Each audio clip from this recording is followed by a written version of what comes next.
டேஸ்ட்டான கல்கண்டு சாதம் செய்யறதுக்கு 1 கப்பு பச்சரிசிய 10 நிமிஷம் ஊற வச்சு ப்ரெஷர் பேன்ல சேர்த்துட்டு 1 கப்புக்கு 3 கப்பு தண்ணி விட்டுட்டு 1 கப்பு பாலும் சேர்த்து சிம் ஃப்ளேம்ல நம்ம வேக வைக்கணும். குங்குமப்பூ இருந்தா சேர்த்தா நல்ல கலர் கிடைக்கும். ஒரு 3லேருந்து 4 விசில் நம்ம வேக விடலாம்.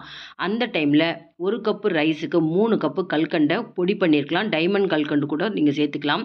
1 கப்பு தண்ணி விட்டு பக்கத்துல கேஸ் ஸ்டவ்ல நம்ம கரைய விட்டுக்கலாம். சாதம் நல்லா வெந்ததுக்கப்புறம் மேஷர் வச்சு நல்லா மசிச்சுட்டு இந்த கரைச்சி வச்ச கல்கண்டையும் சேர்த்து நல்லா கிளறிடணும். அடி பிடிக்காம இருக்கிறதுக்கு பக்கத்துலேயே நம்ம 1 கப்பு ரைஸுக்கு 1/2 கப்பு நெய் எடுத்திருப்போம். அதில் கொஞ்சமாக சேர்த்துட்டு நமக்கு வீட்டில் எந்த நட்ஸ் இருக்கோ அதெல்லாம் நல்லா பொரிச்சிட்டு அதை ஒரு கப்பில் தனியாக எடுத்து வச்சுட்டு அந்த பொரிச்சு வச்ச நெய்யவே நம்ம அந்த கல்கண்டு சாதத்தில் சேர்க்குறப்ப கல்கண்டு சாதம் கெட்டிப்படுறப்ப நமக்கு அடி பிடிக்காமல் இருக்கும். கடைசியாக ஏலக்காய் பொடி கொஞ்சம் ஜாதிக்காய் பொடி சேர்த்து வறுத்து வச்ச நட்ஸையும் சேர்த்துட்டு சூடாறினப்புறம் கரண்டியில் எடுத்திங்கன்னா ஒட்டாமல் வரும். சாப்பிட்றதுக்கு ரொம்ப நல்லாயிருக்கும். செய்யறது சுலபம். கண்டிப்பாக ட்ரை பண்ணி பாருங்கள். பிடிச்சிருந்தால் லைக்ஸ் கொடுங்க.